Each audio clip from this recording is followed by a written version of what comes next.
السلام علیکم، بسم اللہ الرحمن الرحیم۔ آج ہم بات کریں گے نبی کی وصیت کی۔ جی ہاں، نبی کی آخری وقت میں کیا کیا وصیت تھی۔ بہت سارے لوگوں کو نبی کی وصیت کے بارے میں پتہ ہوگا، بہت سارے لوگوں کو نہیں پتہ ہوگا۔ ہمارے نبی محمد صلی اللہ علیہ وسلم کی کیا کیا وصیتیں تھیں۔ جی ہاں، سب سے پہلے میں آپ کو بتا دوں ان کی سب سے پہلی وصیت کیا تھی۔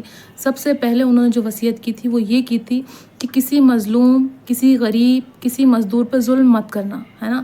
اور آج کل کے زمانے میں وہ سب سے زیادہ ہو رہا ہے۔ ہم سب سے زیادہ کسی غریب کو دیکھ لیں تو اس کو سب سے زیادہ ڈراتے ہیں، کسی مظلوم کو اور پریشان کرتے ہیں۔ مزدور کی جو اس کی تنخواہ ہے وہ دینے میں ہم ٹائم لگا دیتے ہیں، ارے نہیں تھوڑا ابھی اور دو تین دن اور نکل جانے دو۔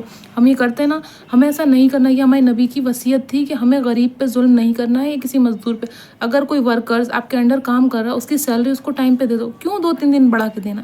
کیا ہو جائے گا 2-3 دن میں؟ جو دینا ہے وہ 3 دن پہلے بھی دینا، 3 دن بعد بھی دینا۔ تو یہ ظلم نہیں کرنا ہے۔ یہ ہمارے نبی کی وصیت تھی کہ ہم کسی مزدور پہ ظلم نہ کریں۔ اگر کوئی انسان غریب ہے، ہمیں پتہ ہے یہ غریب ہے اور ہم نے غریب کو اور پریشان کر دیا، ہمیں پتہ ہے یہ غریب ہے، اس کے پاس پاور نہیں ہے، ہم اس کو کیسے بھی کر سکتے ہیں۔ دیکھیے، بات سر یہ ہوتی کہ اگر ہم خود طاقتور ہیں اور ہم کسی پہ طاقتور انسان پہ طاقت دکھائیں تو وہ واجب ہے، پر ہم خود طاقتور ہو کے کسی مظلوم پہ طاقت دکھا رہے ہیں، وہ بہت غلط ہے۔ تو ہمیں ایسا نہیں کرنا چاہیے، کیونکہ یہ ہمارے نبی کہہ کے گئے آخری وقت میں، پر ہم سب سے زیادہ وہ کرتے ہیں۔ اور یہاں تک کہ یہ بات بھی ہے، ایک حدیث میں ہے کہ اگر آپ طاقتور ہیں، سامنے والا انسان کمزور ہے، اور اگر آپ چاہتے ہیں، آپ کے پاس طاقت ہے، آپ بدلہ لینا چاہتے ہیں پر پھر بھی آپ معاف کر دیتے ہیں، تو مطلب یہ سمجھ لیے آپ کے لیے بہت بڑی رحمت اور نعمت ہے اللہ کی، اور آپ کے جتنے بڑے بڑے گناہ ہیں وہ سارے معاف ہو جائیں گے۔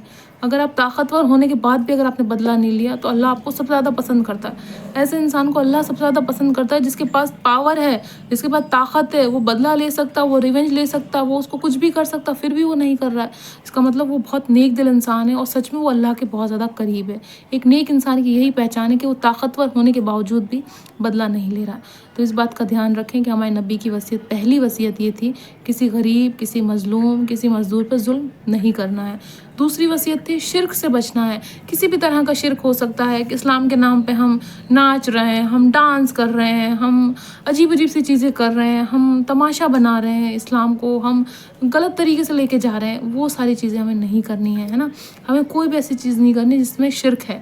شرک سے ہمیں بہت زیادہ بچنا ہے۔ یہ ہمارے نبی کی وصیت تھی آخری وقت میں کہ شرک نہیں کریں۔ جتنے بھی مسلمان بھائی بہن ہیں ان کو شرک سے بچنا ہے۔ اور تیسری وصیت کیا تھی ہمارے نبی کی؟ تیسری وصیت یہ تھی کہ ہمیں جتنا ہو سکے نماز قائم کرنی، نماز نہیں چھوڑنی، ہمیں اللہ کو ہمیشہ یاد کر رکھنا ہے اور کرنا بھی چاہیے ہمیں، ہے نا۔ یہ ہمارے نبی کی وصیت تھی، اور ایک نیک اور ایک اچھے مسلمان کی یہی پہچان ہے کہ وہ نماز ہمیشہ قائم رکھے گا، نماز نہیں چھوڑے گا، ہے نا۔ تو تیسری وصیت میں نے بتائی آپ کو قرآن کے لیے، قرآن ہمیشہ پڑھو۔ جب آپ قرآن پڑھیں گے نا تو آپ کے گھر میں خیر و برکت آئے گی۔ جو بڑی بڑی بیماریاں ہیں اس میں سارے سلیوشن ہیں قرآن میں۔ روزی میں برکت نہیں ہے، تکلیفیں ہیں، بیماریاں ہیں، گھر میں لڑائی جھگڑے ہیں، پرابلمس، پریشانی، ہم قرآن پڑھ لیں گے، کوئی 2-3 آیت پڑھ لیں گے، کوئی 1-2 سپارہ پڑھ لیں گے، ہمارے گھر کی تکلیف اور پریشانیاں ختم ہو جائیں گی۔ تو ہمارے نبی کی یہ وصیت تھی کہ قرآن ضرور پڑھے ہر مسلمان، ٹھیک ہے۔ اور چوتھی وصیت یہ تھی نبی کی ہمارے کہ اگر میں مرتا ہوں، میرا انتقال ہوتا ہے، میں مر جاتا ہوں، تو میرا مزار نہ بنایا جائے، مجھے لوگ پوجے نہ، مطلب میرے نا قبر پہ آ کے لوگ چادریں نہ چڑھائیں، میرے ساتھ وہ نہ کریں، مطلب مجھے اللہ نہ بنا دے، معاذ اللہ معاذ اللہ۔ نبی کی وصیت تھی کہ مجھے نارمل ہی رکھیں، نبی ہوں تو نبی کی طرح ہی رکھیں، مجھے اللہ والا درجہ نہ دیا جائے، معاذ اللہ ایسا نہ کریں۔ ہمارے نبی کی یہ بھی وصیت تھی۔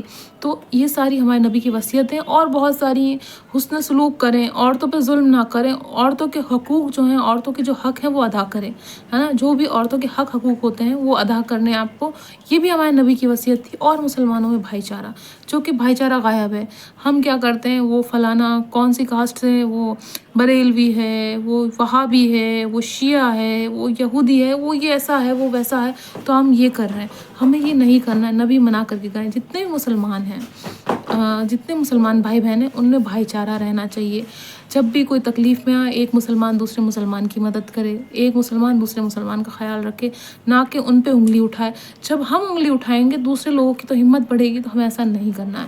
ہمیں اپنے نبی کی وصیتوں کو سننا ہے، پڑھنا ہے، دیکھنا ہے اور ان کو اپلائی کرنا ہے، ان کو فالو کرنا ہے نا، کیونکہ ہم ان کے فالوورز ہیں، ہم نبی کے ماننے والے ہیں، ہم نبی کے امتی ہیں، ہے نا۔ تو ہمیں یہ ساری چیزیں کرنی ہیں جو ہمیں نبی کی وصیتیں تھیں، ہے نا۔ تو ان سب وصیتوں پہ آپ دھیان دیں، جس طرح سے میں نے کہا، میں آپ کو پھر سے ریپیٹ کر دیتی ہوں، کسی غریب، مظلوم اور مزدور پہ ظلم نہیں کرنا ہے، نماز قائم کرنی ہے، قرآن پڑھنا ہے، عورتوں پہ بھی ظلم نہیں کرنا ہے، بھائی چارہ بنا کے رکھنا ہے نا، شرک والے کوئی کام نہیں کرنے ہیں۔ اور انہوں نے کہا تھا کہ میری قبر کو قبر ہی رہنے دے، اس کو کوئی مزار نہ بنائے، اس کو پوجے نہ، اس کو کوئی بھی ایسی چیز نہ کریں کہ بھئی میرے کو اتنا بڑا درجہ نہ دے، مجھے نبی ہی رہنے دے، مجھے اللہ نہ بنائے، ہے نا۔ 5 وقت کی نماز پڑھنے کے لیے کہا تھا ہمارے نبی نے، اور بھائی چارہ، اور جو بھی پریشان ہے اس کی مدد کرنی چاہیے ہمیں۔ تو وہ ہم ہر مسلمان کرتے ہیں، صدقہ، خیرات، زکوٰۃ، اور اس خمس کے بہانے ہم لوگوں کی مدد کرتے ہیں، اور ہمیں اور بھی کرنی چاہیے۔